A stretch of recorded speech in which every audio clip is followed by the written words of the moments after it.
Hello, नमस्कार दोस्तों। आज के इस वीडियो में हम एसएससी एमटीएस 2023 के मैथ्स के प्रश्न सॉल्व करेंगे।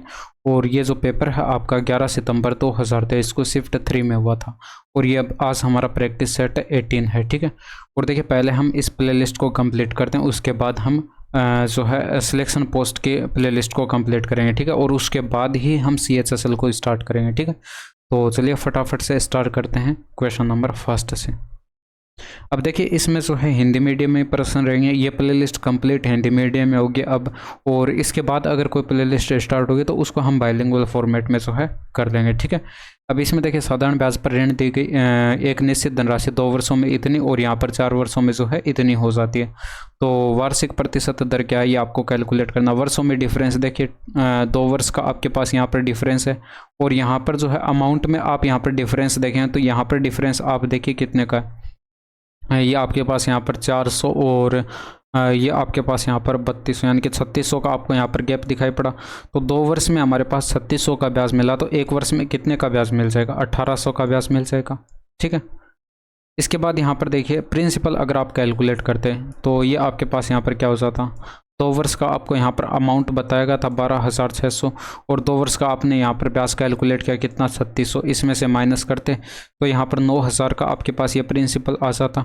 तो यहाँ पर आप रेट ऑफ इंटरेस्ट कैलकुलेट कर लेते हैं। भाई रेट ऑफ इंटरेस्ट क्या हो जाती है, यहाँ पर देखिए 1 वर्ष में हमारे पास जो 1800 का ब्याज मिला है, ये प्रिंसिपल यानी कि 9,000 का कितना परसेंट है ये आप कैलकुलेट कर लेते हैं। 1 0 से 1 0 खत्म, ये आपके पास यहाँ पर 20% आ जाता। खत्म सवाल। अब इसमें देखिए, इनका अनुपात आपको कैलकुलेट करके बताना। तो ए आप यहाँ पर 3 यूनिट रखिए, और यहाँ पर बी की जगह आप क्या रखेंगे, 7 यूनिट रखेंगे। बी की जगह आप यहाँ पर 7 यूनिट रखेंगे तो आपके पास यहाँ पर वैल्यू आ जाएगी। अब देखिए, यहाँ पर 5 3 का 15 हो जाएगा, 7 5 35 हो जाएगा, और ये आपके पास यहाँ पर 5 3 का 15 हो गया, और यहाँ पर 7 7 49 हो जाएगा, और 15 और 49 आपके पास यहाँ पर कितना हो जाएगा, 7 7 49। ये 15 प्लस का 49 करेंगे तो ये आपके पास यहाँ पर 54, और ये आपके पास यहाँ पर 64 बन जाएगा। ठीक है।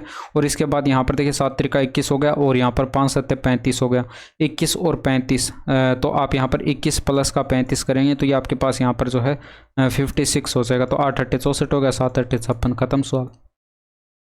इसमें देखिए, राधा प्रीतमा और रीना एक वर्ताकार पथ पर दौड़ना शुरू करती हैं, और वे क्रमशः 50 सेकंड, 75 सेकंड और यहाँ पर 100 सेकंड में अपना चक्र पूरा करती हैं।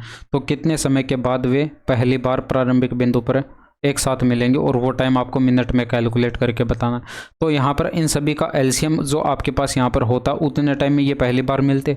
यानी कि आप यहाँ पर इनका एलसीएम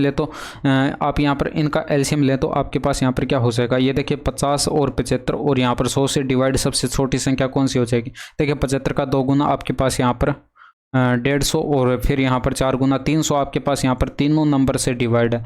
तो 300 सेकेंड जो है आपके पास यहाँ पर इन सभी का एलसीएम आ जाता। तो यहाँ पर ये आपको मिनट में बताना था, तो आप क्या करते, 300 को यहाँ पर 60 से डिवाइड करते, तो ये आपके पास यहाँ पर 5 मिनट का जो है करेक्ट आंसर आ जाता।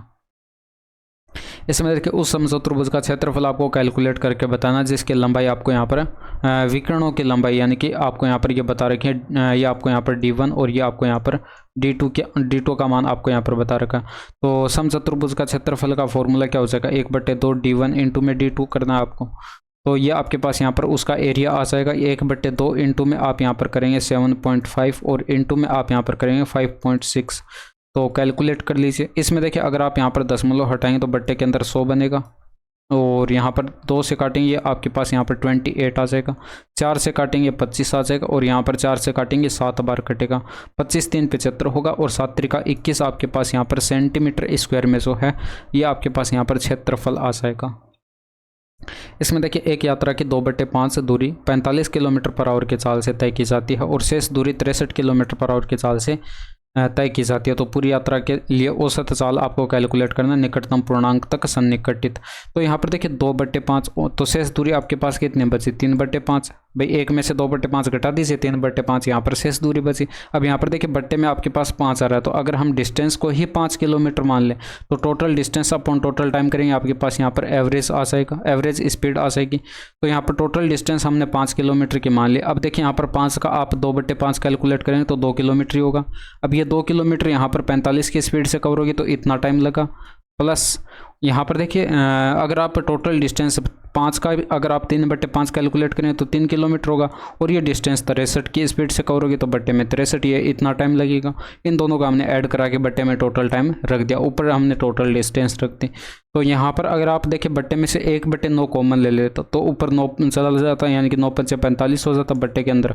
ये आपके पास यहाँ पर 2/5 हो जाता, प्लस के अंदर ये आपके पास 3/7 हो जाता। ठीक है, अब ये कैलकुलेशन है किस तरह से करते हैं ये आप पर डिपेंड करता है।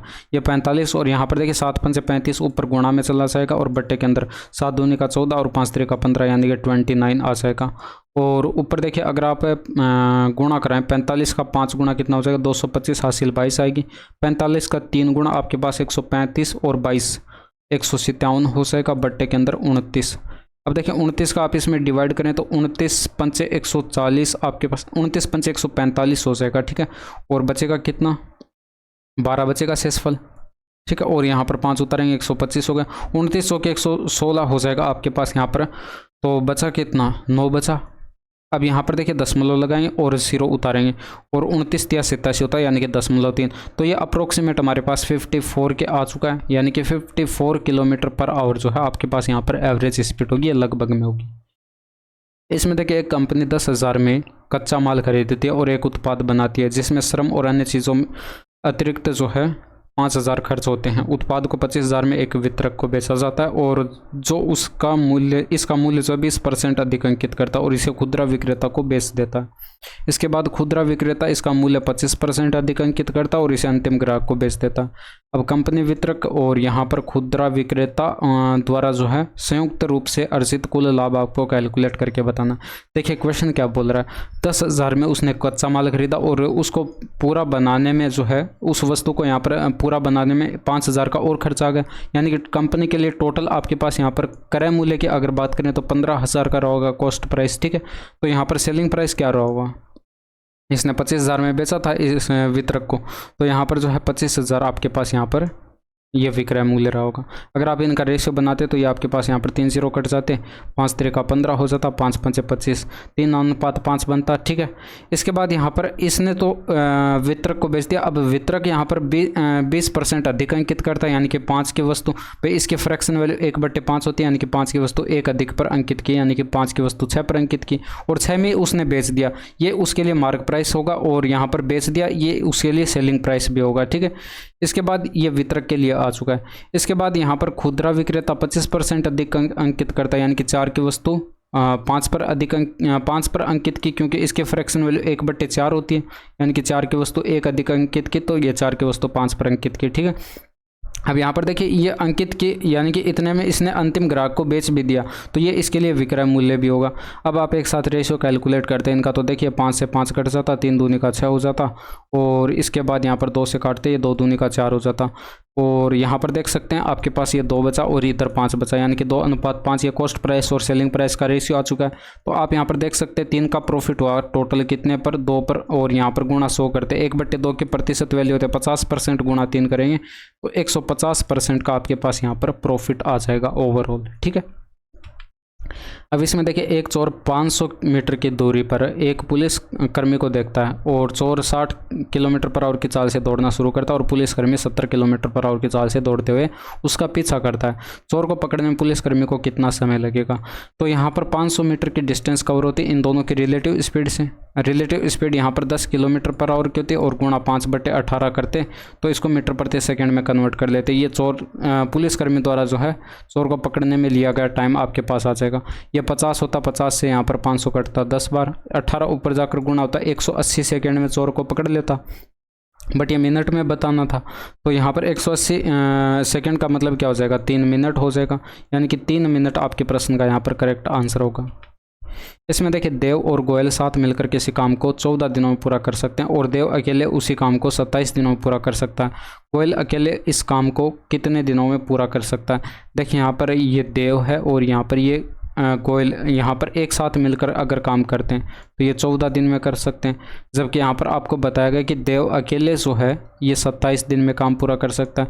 अब इन दोनों में कोई कॉमन फैक्टर तो है नहीं, तो इनका एलसीएम 27 गुणा में 14 ही आपके पास हो जाएगा, यानी कि 27 इन दोनों की एफिशिएंसी हो जाएगी मिलाकर। 14 का इसमें डिवाइड करेंगे तो 27 का डिवाइड करेंगे तो 14 आपके पास यहाँ पर देव की एफिशिएंसी हो जाएगी। अब यहाँ पर आप देख सकते हैं अगर देव की हमारे पास एफिशिएंसी 14 यूनिट है तो गोयल की यहाँ पर 13 यूनिट रही होगी, तभी यहाँ पर इन दोनों के मिलाकर 27 यूनिट हो रही है। तो यहाँ पर ये टोटल वर्क हमारे पास ये था, और ये टोटल वर्क जो है गोयल अगर अकेला करेगा तो इसके द्वारा लिया गया टाइम क्या हो जाएगा भाई 27 इंटू में 14 यूनिट का काम गोयल अकेला 13 यूनिट के एफिशिएंसी से करेगा। तो 14 सत्ते 98 हो गया, हासिल 9 आएगी, 14 दूनी का 28 और 9 ये 37 हो जाएगा। बट्टे के अंदर 13 करते, तो अंश में हमें यूनिट डिजिट 8 चाहिए। अंश में यूनिट डिजिट 8 देखिए किस में मिल रहा है, यहाँ पर देखिए 9 का 27 1 28 यहाँ पर मिल रहा है, यहाँ पर 3 दूनी का 6 1 7 मिल रहा है, नहीं मिल रहा है। यहाँ पर यूनिट डिजिट अंश में 8 इसमें भी नहीं मिलेगा, और यहाँ पर 3 और 1 4 इसमें भी नहीं मिलेगा। तो आंसर आपका आ चुका है। इसमें देखिए ए बी और सी एक काम को जो है क्रमशः 12 दिन 24 दिन और 36 दिन में पूरा कर सकते हैं। ए पहले दिन अकेले काम करना शुरू करता है, और फिर ए क्रमशः दूसरे दिन बी और तीसरे दिन सी सहायता करते हैं। यह पैटर्न काम पूरा होने तक दोहराया जाता है। काम कितने दिनों में समाप्त हो जाएगा। इसमें देखिए यहाँ पर ये जो ए और यहाँ पर ये बी और यहाँ पर ये सी, ये तीनों जो है अलग अलग यहाँ पर 12 और यहाँ पर 24 और यहाँ पर ये 36 दिन में काम कंप्लीट कर सकते हैं। इन तीनों का एलसीएम देखिए 72 आपको दिखाई पड़ गया, तो 12 6 के 72 हो गया, अब 24 या 72 हो जाएगा, 36 दूनी का 72 हो जाएगा। ये इनकी एफिशिएंसी का रेशियो आपके पास आ चुका है। अब यहाँ पर देखिए होता क्या है कि यहाँ पर ए पहले दिन अकेले काम करता है, फिर यहाँ पर दूसरे दिन ए काम करता है, इसके सहायता बी करता है, तीसरे दिन यहाँ पर क्या करेगा ए काम करेगा, इसके सहायता सी करेगा, और यही पैटर्न जो है फिर से चलेगा। यहाँ पर इसके बाद पैटर्न यही पैटर्न फिर से चलेगा, यानी कि ओवरऑल 3 दिन का ये पेयर चलता हुआ आगे तक चला जाएगा। ठीक है, तो हम यहाँ पर 3 दिन के अंदर देख लेते हैं कि कितने यूनिट का काम हो रहा है। तो ए यहाँ पर जो है 6 यूनिट का काम करता है, ये 6 और ये 3 और यहाँ पर ये 6 और ये 2। तो यहाँ पर देखिए आपके पास 7 का 18 और 5 23 यूनिट का काम 3 दिन के अंदर हो जाएगा। 3 दिन के अंदर हमारे पास 23 यूनिट का काम हो चुका है। हमें बेहतर कराना था, एग्जैक्ट बेहतर तो हम करा नहीं सकते, लेकिन यहाँ पर 23 का 3 गुना करते हैं तो 23 3 69 यूनिट का काम हो जाएगा। कितने दिनों में, इसको भी आप 3 से गुना करते हैं, यानी कि 9 दिन के अंदर काम हो जाता। अब रिमेनिंग वर्क आपके पास यहाँ पर कितना बचा, 72 में से आप देख सकते हैं 69 हो गए, यानी कि आपके पास शेष काम 3 यूनिट का बचा। अब जो 3 यूनिट का काम बचा, ए की बारी आएगी, फिर यही पे आपके पास यहाँ पर एंड तक चला था, यानी कि ए की सहायता यहाँ पर सी कर चुका है। अब यहाँ पर फिर से ए की बारी आएगी, और यहाँ पर ए जो है एक दिन में 6 यूनिट का काम करता है, जबकि हमारे पास काम 3 यूनिट का शेष बचा था। तो ये 3 यूनिट का काम 6 की एफिशिएंसी से करेगा, तो 1/2 दिन का टाइम इसको यहाँ पर और लग जाएगा। तो 9 दिन तो ये रहे, 1/2 दिन ये रहा, तो ओवरऑल कितना होगा 9 से 1/2 दिन आंसर। इसमें देखिए उस एकल परिमेय संख्या की पहचान कीजिए जो दिए गए व्यंजक के स्थान पर आ सकती है। तो कुछ नहीं करना भाई, 4 का स्क्वायर 16 और 3 का स्क्वायर 9 25 हो गया, और यहाँ पर ये 5 30 हो जाएगा, और यहाँ पर 5 3 का 15 दूनी का 30 हो जाएगा, यानी कि 2 बार कट जाएगा, 2 दूनी का 4 आ जाएगा। और इसको गुणा में चेंज करेंगे तो ये बट्टे के अंदर देखिए 1/16 बनता है, ये पलट जाएगा, यानी कि 16 ऊपर चला जाएगा, 16 4 64। अब ये कैलकुलेशन है, आप पर डिपेंड करता है आप किस तरह से कराते हैं। इसमें देखिए प्रत्येक 8 सेंटीमीटर आधार के व्यास और 6 सेंटीमीटर ऊंचाई वाले कुछ ठोस धात्विक लंबवर्तीय शंकु को पिघलाकर 12 सेंटीमीटर त्रिज्या का एक ठोस गोला बनाया जाता है।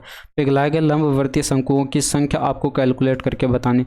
मान लेते हैं यहाँ पर n लंबवर्तीय शंकु जो है यहाँ पर पिघलाए गए, और एक शंकु का आयतन कितना हो जाएगा 1/3। भाई यहाँ पर वॉल्यूम बराबर होगा 1/3 पाई r स्क्वायर, और यहाँ पर त्रिज्या जो है आपको बताई गई, आपको यहाँ पर व्यास बताएगा, तो त्रिज्या आपके पास यहाँ पर क्या हो जाएगी, इसके यहाँ पर इसका 8 का आधा करेंगे, 8/2 करेंगे, यानी कि 4 सेंटीमीटर की आपके पास ये त्रिज्या हो जाएगी। तो यहाँ पर क्या होगा r स्क्वायर होगा, यानी कि 4 इंटू में 4, और इंटू में हाइट आएगी, हाइट यहाँ पर आपको 6 बताएगी, और ये बराबर वॉल्यूम किसके होगा, इस गोले के आयतन के बराबर होगा, यानी कि 4/3 और पाई r क्यूब होता है। यहाँ पर त्रिज्या 12 बताएगी, तो 12 इंटू में 12 हो जाएगा। ठीक है, तो यहाँ से आप n की वैल्यू कैलकुलेट कर लेंगे। यहाँ पर देखिए 1/3 पाई से 1/3 पाई खत्म, 4 से ये 4 खत्म, और 6 चौके 24 होगा, तो यहाँ पर देखिए 12 दूनी का 24 हो जाएगा, ये 6 बच गया, तो 12 6 के 72 n की वैल्यू आपके पास आ जाएगी, यानी कि यहाँ पर 72 लंबवर्तीय शंकु पिघलाए जाने चाहिए। ठीक है, अब यहाँ पर देखिए 21 प्रश्न पत्रों के औसत अंक आपको बताए गए 50 हैं। पहले 11 प्रश्न पत्रों के औसत अंक 52 बताए गए, और यहाँ पर अंतिम 11 प्रश्न पत्रों के औसत अंक जो है 45 बताए गए। तो यहाँ पर 11वें प्रश्न पत्र के अंक आपको कैलकुलेट करके बताना। अभी पिछले शिफ्ट में हमने इस टाइप का प्रश्न बनाया था, वहाँ पर हमने डेविएशन कैलकुलेट किया था। तो डेविएशन कैसे कैलकुलेट करेंगे, देखिए यहाँ पर ये जो एवरेज आपको 50 बताया गया था, इससे यहाँ पर देखिए इन 11 प्रश्न पत्रों का एवरेज 2 यूनिट अधिक है। तो यहाँ पर अधिक है तो आप इसको प्लस में लिखेंगे, 2 अधिक है कितने में, 11 प्रश्न पत्रों का, तो यहाँ पर गुणा में 11 कर देंगे। इसके बाद यहाँ पर देखिए अगले जो 11 अंतिम जो 11 प्रश्न पत्र हैं उनका औसत 45, जो कि यहाँ पर 50 से कितना कम है, 5 कम है, तो आप 5 कम है, यानी कि आप यहाँ पर माइनस में लिखें कितने प्रश्न पत्रों का, 11 को तक इंटू में 11 कर देंगे, तो माइनस का 55 और प्लस का 22 आएगा, यानी कि माइनस का 33 आपके पास यहाँ पर ये डेविएशन आ जाएगा। तो यहाँ पर ये जो 11वां प्रश्न पत्र था, यहाँ पर ये जो 11वां प्रश्न पत्र था, इसका आपको यहाँ पर अंक कैलकुलेट करना है। तो यहाँ पर ये देखिए 50 होता तो एवरेज में कोई फ़र्क नहीं पड़ता, तो यहाँ पर डेविएशन जो आपके पास यहाँ पर आया था 33, वो आप इसमें से माइनस करेंगे, यानी कि 11वें प्रश्न पत्र के अंक 17 आपके पास यहाँ पर आ जाएंगे। इसमें देखिए एक साइकिल को 5800 में बेचने पर एक आदमी 45% का लाभ अर्जित करता है। तो साइकिल का क्रय मूल्य, कॉस्ट प्राइस आपको कैलकुलेट करके बताना। तो अगर हम कॉस्ट प्राइस जो है वो 100 यूनिट मान लेते तो यहाँ पर 45% का प्रॉफिट होता है, यानी कि सेलिंग प्राइस यहाँ पर 145 यूनिट आपके पास यहाँ पर होगा। जबकि प्रश्न में यहाँ पर 47% 145 यूनिट की वैल्यू आपको प्रश्न में बताएगी कितनी, 5800 है। ठीक है, तो यहाँ पर डेटा आप देख सकते हैं भाई, 145 का अगर आप देखिए 4 गुणा करते हैं तो ये आपके पास यहाँ पर 580, यानी कि 40 गुणा यहाँ पर ये लिखा हुआ है। ठीक है, तो यहाँ पर जो है ये भी 40 गुना हो जाएगा कॉस्ट प्राइस, ये भी 100 ना होकर 100 का 40 गुना करेंगे, यानी कि 4000 जो है ये आपके प्रश्न का यहाँ पर सही आंसर हो जाएगा। इसमें देखिए कुल निर्यात में से जो है कपड़े बी का प्रतिशत कितना है, ये आपको कैलकुलेट करना है। और ये डेटा जो है आपको यहाँ पर डिग्री माप में दिखाया गया है। ठीक है, यहाँ पर ए रहा है और यहाँ पर ये बी है। ठीक है, तो यहाँ पर डेटा देखिए आपको ये दिखाई नहीं पड़ रहा है, लेकिन यहाँ पर ये कितने डिग्री रहा होगा ये हमें नहीं पता। लेकिन यहाँ पर देखिए अगर हम ऑप्शन से पता करना चाहें तो यहाँ पर ये आंसर हमारे पास 12.5% लिखा हुआ है। ठीक है, तो यहाँ पर अगर हम थीटा मान लें, जो भी एंगल रहा होगा वो थीटा मान लें, और यहाँ पर ये टोटल कोण 360 डिग्री का था, केंद्र पर 360 डिग्री का कोण बनता है, उसका यहाँ पर अगर कितना इसका परसेंटेज अगर हम कैलकुलेट करें, थीटा 360 डिग्री का कितना परसेंट रहा होगा, ये हमारे पास बराबर 12.5% आना चाहिए था। तो 12.5% को हम क्या लिख सकते हैं, 1/8 गुणा में 100 लिख सकते हैं। अब यहाँ पर 100 से 100 कट जाएगा, और इसके बाद यहाँ पर 8 चौके 32, 8 पंचे 40, यानी कि 45 है। 45 इधर 1 से गुणा होगा तो थीटा बराबर कितना आ जाएगा, 45 डिग्री, यानी कि यहाँ पर जो एंगल रहा होगा वो 45 डिग्री रहा होगा।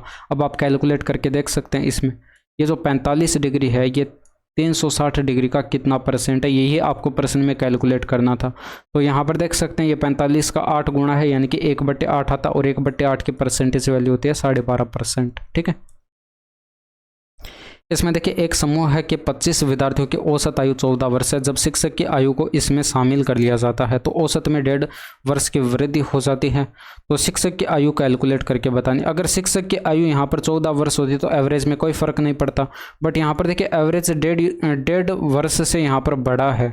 तो यहाँ पर 1.5 वर्ष से बड़ा कितने लोगों में, यहाँ पर देखिए 25 विद्यार्थी पहले थे, एक शिक्षक आ गए, यानी कि टोटल 26 हो गए, तो गुणा में 26 आप इसको करा देंगे। तो ये 14 प्लस यहाँ पर 3/2 गुणा 26 का कितना हो जाएगा, ये आपके पास यहाँ पर 39 हो जाएगा, यानी कि यहाँ पर 53 जो है ये आपके पास यहाँ पर उस शिक्षक का बाहर हो जाएगा। इसमें देखें मयूर और अहम के अनुपात आपको यहाँ पर अनुपात में जो है निवेश करके एक साझेदारी में प्रवेश करते हैं। कुल लाभ का 10% दान में जाता है। यदि अहम का हिस्सा आपको यहाँ पर बता दिया गया तो कुल अर्जित लाभ कितना होगा।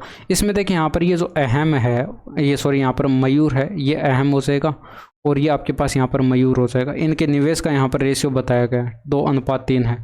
जबकि यहाँ पर अहम का जो है ये हिस्सा आपको यहाँ पर बता दिया गया कितना है, 4860 है। तो यहाँ पर देख सकते हैं 3 एकम 3 हो गया, 3 दूनी का 3 एकम 3 हो गया, 6 का 18 हो गया, 3 दूनी का 6 हो गया, यानी कि 1620 गुणा लिखा हुआ है। तो अगर आप यहाँ पर टोटल प्रॉफिट देखते तो 3 और 2 5 यूनिट का प्रॉफिट आपको यहाँ पर टोटल दिखाई पड़ रहा है। तो यहाँ पर ये 5 यूनिट की वैल्यू कितनी हो जाती है, ये भी यहाँ पर 1620 गुणा हो जाती है, यानी कि 1620 से आप इसको गुणा करते तो ये 0 5 दूनी का 10, 16 85 8100 आपके पास यहाँ पर आ जाता। लेकिन यहाँ पर देखिए 10% दान में चला गया था। टोटल प्रॉफिट जो था अपने आप में 100% था, लेकिन 10% दान में चला गया। तो यहाँ पर ये जो आपके पास टोटल प्रॉफिट आया 10% दान में जाने के बाद 90% बचा था हमारे पास प्रॉफिट, उसी 90% की वैल्यू आपके पास यही है। तो यहाँ पर जो टोटल प्रॉफिट आपके पास था ओवरऑल वो अपने आप में 100% था। तो यहाँ पर 100% की वैल्यू क्या हो जाएगी, 100 इंटू में आप करेंगे 8100 बटे के अंदर 90 कर देंगे, तो यहाँ पर 0 से 0 कट गया, 9 9 81 होगा, यानी कि 9000 आपके पास यहाँ पर जो है टोटल प्रॉफिट आ जाता। इसमें देखिए 15% वार्षिक चक्रवर्ती ब्याज की दर पर जो है 1,60,000 कितने वर्षों में 2,79,841 हो जाएंगे, ये आपको कैलकुलेट करना है। तो देखिए 15% के फ्रैक्शन वैल्यू यहाँ पर 3/20 यानी कि 20/3 का ब्याज रहा होगा। तो 20 की राशि यहाँ पर क्या हो गई होगी, 23 हो गई होगी। तो यहाँ पर अमाउंट और प्रिंसिपल के अंदर आपने रेशियो कैलकुलेट किया और यहाँ पर टाइम जो है मान लेते हैं T लगा। और यहाँ पर देखिए अगर आप अमाउंट और यहाँ पर प्रिंसिपल में रेशियो कैलकुलेट करते हैं तो यहाँ पर आपके पास कितना हो जाता, 2,79,841 और बट्टे के अंदर जो है ये आपके पास 1,60,000 हो जाता। और यहाँ पर 1,60,000 हो गया। और यहाँ पर देखिए अगर आप यहाँ पर इसका कितना पावर होगा ये आप यहाँ पर कैलकुलेट करना चाहते हैं तो यहाँ पर देखिए ये जो 1,60,000 जो है इसको हम 20 की पावर 4 लिख सकते हैं, 20 की पावर 4 लिख सकते हैं। अब यहाँ पर ये जो ऊपर डेटा रहा होगा ये आपको देखिए आइडिया यहाँ पर लग जाएगा कि यहाँ पर ये 23 रहा है, यानी कि 23 की पावर 4 यहाँ पर होना चाहिए। तो यहाँ पर ये 23 होना चाहिए, ये तभी यहाँ पर जो है आपके पास यहाँ पर इसका पावर 4 करेंगे तो आपके पास यहाँ पर ये बनेगा। अब यहाँ पर देखिए अगर आपको यहाँ पर नहीं संतुष्टि हो रही तो आप यहाँ पर देखिए क्या करिए, 23 की पावर 4 कैलकुलेट करके देख लीजिए। 23 की पावर 4 को क्या लिख सकते हैं, 23 का स्क्वायर इंटू में 23 का स्क्वायर ऐसे लिख सकते हैं। 23 का स्क्वायर क्या होता है, 529 इंटू में 529 होता है। अब 529 के 529 के साथ मल्टीप्लाई करके देख लीजिए, आपके पास यहाँ पर जो है यही बनेगा। ठीक है, अब ये कैलकुलेशन आपको देखिए थोड़ी सी करनी पड़ सकती है यहाँ पर, अगर आप पूरा कैलकुलेट करके देखना चाहते हैं। अगर आप यहाँ पर आइडिया लगा लेते हैं तब तो आपके पास यहाँ पर आंसर जल्दी आ जाएगा। कंपेयर करा लीजिए, टी की वैल्यू हमारे पास कितनी है, 4 वर्ष। अब इसमें देखिए सभी वर्षों के दौरान किस परिवार का व्यय जो है सबसे अधिक था, यानी कि यहाँ पर आपको टोटल करना पड़ेगा, ये सभी परिवार आपको दे रखें।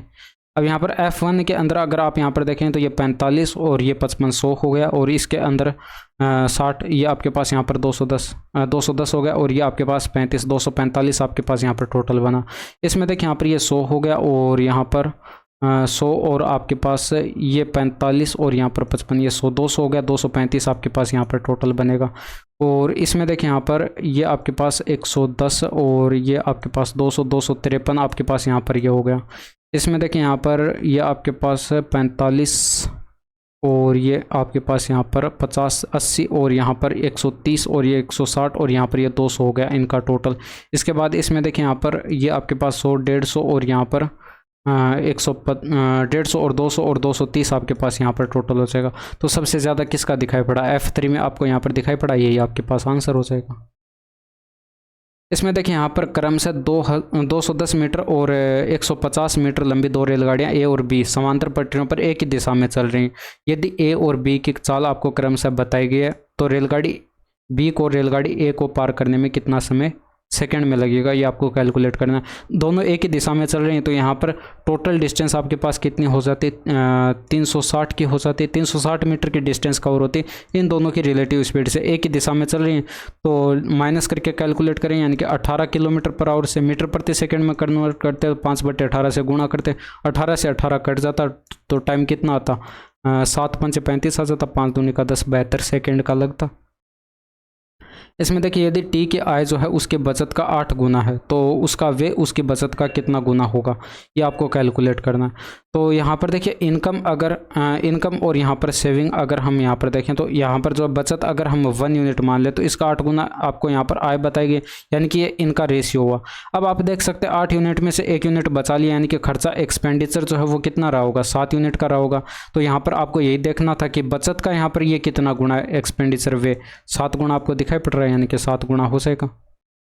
ठीक है, तो ये थे आपके पूरे 20 प्रश्न, और यहाँ तक की वीडियो कैसी लगी कमेंट करके ज़रूर बताएगा। बाकी मिलते हैं आपसे नेक्स्ट वीडियो में। That's all for today, thank you, धन्यवाद, बाय बाय, टेक केयर।